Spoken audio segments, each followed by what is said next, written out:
রোজ রোজ ভালোই delicious recipe করে দেখাচ্ছি আর শেয়ার করছি একটার পর একটা বেশ ভালো ভালো রেসিপি।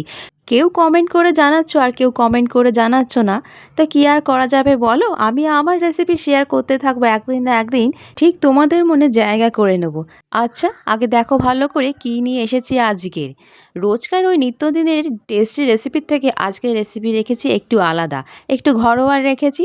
ছোটবেলায় এই শাক নিয়ে অনেক পড়াশোনা করেছি, মনে আছে কি তোমাদের? জিওগ্রাফিতে পড়তাম না পাট, তখন পাট শাক নিয়ে অনেক কিছু পড়েছি, জানতাম না যে পাট শাক খাওয়া যায়। বড় হয়ে জানতে পারলাম মা যখন রান্না করে করে খাওয়াতো পাট শাক।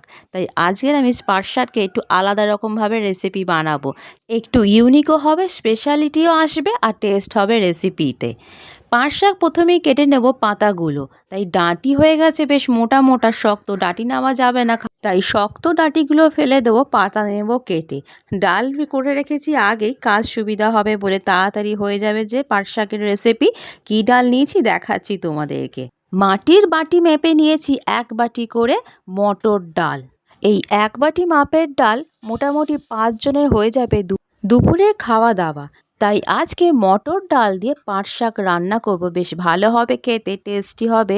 রেসিপি করব একটু অন্যরকমভাবে, নিত্যদিনের থেকে একটু আলাদা। তোমরা অনেকেই পাট শাকের ভাজা থেকে, বড়া থেকে, চচ্চড়ি অনেক রকমভাবে ট্রাই করে দেখেছো। প্লিজ একবার হলো এই মটর ডাল দিয়ে পাট শাকের রেসিপিটা ট্রাই করে দেখো, বেশ ভালো লাগবে তোমাদেরও। আজকে পাট শাকের রেসিপির জন্য প্রথমেই ডাঁটি থেকে ছিঁড়ে পাতাগুলো কেটে নেব বেশ ভালো করে, যেরকম শাক ভাজা করে থাকি ঠিক সেইভাবে কুচি কুচি করে কেটে নেব। আর লাগবে রসুন।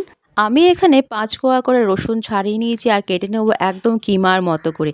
ছোট সাইজের 2টো পেঁয়াজ নিয়েছি, যদি বড় সাইজের পেঁয়াজ নাও তাহলে একটা করে পেঁয়াজ নেও, তাহলেই হয়ে যাবে। বেশ ভালো করে ছোট ছোট টুকরো করে কেটে নেব পেঁয়াজগুলো। আর আদা পেস্ট করে নিয়েছি 1 চামচের মতো করে। এবার সর্ষের তেল গরম করে নেব আর ফোড়নে দেবো 2টো তেজপাতা, 2টো শুকনো লঙ্কা। বেশ ভালো করে ফ্রাই করে নেব, বেশ ফোড়নের গন্ধ উঠবে বেশ, তখনই 1 চামচ মেথি ফোড়ন দিয়ে দেবো। আর সঙ্গে সঙ্গে দিয়ে দেবো কেটে রাখা রসুনের কুচি। ভালো করে ফ্রাই করে নেওয়ার পর রসুনের যখন কাঁচা গন্ধ চলে যাবে তখন কেটে রাখা পেঁয়াজের টুকরোগুলো দিয়ে দেবো। এখন নেড়ে চেড়ে ফ্রাই করে নেব, পেঁয়াজ একটু নরম হয়ে আসবে তার আগে মিশিয়ে দেবো স্বাদ মতো, আন্দাজ মতো 1 চামচ করে নুন। ডাল সেদ্ধ করার সময় তখন একটু নুন দিয়েছি, সেই অনুযায়ী এখন অল্প করে নুন মিশিয়ে দেবো। তার সঙ্গে মিশিয়ে দেবো 1/2 চামচ করে হলুদের গুঁড়ো। তার সঙ্গে ভালো করে মিশিয়ে নেওয়ার পর বেটে রাখা আদার পেস্ট 1 চামচ করে মিশিয়ে দেবো। এখানে আদা কষতে কষতে একটু গল্প করি তোমাদের সাথে। বাড়িতে সবাই বলছে এত রোজ রোজ নিত্য নতুন টেস্টি রেসিপি করা হচ্ছে, তাহলে পাট শাকেরও রেসিপি করে খাওয়ানো হোক, টেস্টও হবে আর ইউনিকও হবে। বাকি গল্প পরে করছি, আগে মশলা মিশিয়ে নেবো। 1 চামচ করে ধনে গুঁড়ো, 1 চামচ করে কাশ্মীরি লঙ্কার গুঁড়ো দিয়ে বেশ ভালো করে কষে নিতে হবে। কষে নেওয়ার পর মশলা যখন তেল ছেড়ে দেবে তখন কেটে রাখা পাট শাক মশলার ওপর ঢেলে দেবো আর মিশিয়ে নেব সাথে সাথে। এইবার শাক কষে নেব মশলার সাথে, বেশ ভালো করে কষতে হবে। অন্যান্য শাক যেরকম কড়াই দিলে জল ছাড়তে শুরু করে দেয়, কিন্তু পাট শাকের বেলা একদম পুরো আলাদা। পাট শাক কষতে কষতে পাট শাকের থেকে প্রচুর পরিমাণে লালা রস বেরোতে শুরু করে দিয়েছে, একদম পুরো ঢ্যাঁড়সের মতো যেরকম দেখতে হয়। তাই ভালো করে কষে নেব আর শুকিয়ে আসবে রস, তখনই আমি মিশিয়ে দেবো সেদ্ধ করে রাখা মটর ডাল। এইবার বাকি গল্প করে নেই তোমাদের সাথে। ডাল তো ফুটতে সময় লাগবে, তার ফাঁকে বলে রাখি এখানে অল্প করে স্বাদ মতো মিষ্টি দেবো, মিশিয়ে অল্প করে সামান্য চিনি দেবো ছড়িয়ে, বেশ ভালো লাগবে পাট শাকে।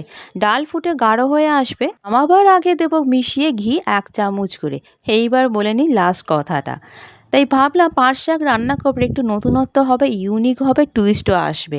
তাই মায়ের আইডিয়াতে মটর ডাল দিয়ে পাট শাক আর বাদবাকি মশলা উপকরণ আমার আইডিয়াতে আজকে তৈরি করে নিলাম পাট শাক মটর ডাল দিয়ে পাট শাকের নতুন রেসিপি।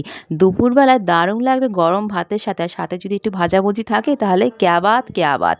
তাহলে আজকে পাট শাকের রেসিপি মটর ডাল দিয়ে কেমন লাগলো প্লিজ জানিও, কমেন্ট করে, লাইক করে দিও আর শেয়ার করে দিও। সাবস্ক্রাইব করে পাশে থেকে, আর ফেসবুকে দেখলে ফলো করে রেখো আমাকে। স্মেল বেরিয়েছে দারুণ, প্রথমেই আমি বলি, কারণ তোমরা তো জানোই ভালো স্মেলই ভালো রেসিপির প্রতীক। তাই যত স্মেল ভালো বেরোবে রান্নার টেস্টও দারুণ হবে। আর পাট শাকের ডাল দেখেছো একদম গাঢ় ঘন করে নামিয়ে নিয়েছি, বেশ ভালো লাগবে ভাতের সাথে গরম গরম যখন খাবে। টেস্ট হয়েছে দারুণ, বাড়িতে সবাই আনন্দের সাথে উপভোগ করে খেয়েছে, দারুণ লেগেছে সবাই। তাই তোমরাও ট্রাই করে দেখো এই মটর ডাল দিয়ে পাট শাকের রেসিপি, দারুণ লাগবে তোমাদের, গ্যারেন্টি দিচ্ছি আমি। আরও একটা কথা বলে রাখি, এখানে পাট শাক মটর ডাল দিয়ে যখন করবে, ডাল পাতলা করে নামাবে না, এইভাবে গাঢ় করে নামাবে, টেস্ট তখনই পাবে। আর খেতেও হবে ভালো, সাথে যদি থাকে আলু ভাজা বা কোনো বড়া, তাহলে দারুণ জমে যাবে গরম গরম ভাতের সাথে। আর আর এই গরমে আলাদা করে আর বেশি কিছু রান্না করতে হবে না। তাহলে এই পাট শাকের আইডিয়া রেসিপিটা কেমন লাগলো আমাকে কমেন্ট করে জানিও। আজ তাহলে আসি, আবার একটা নতুন রেসিপির সাথে আমি হাজির থাকবো। ততক্ষণ তোমরা সুস্থ থেকো, ভালো থেকো, সাবধানে থেকো, টাটা।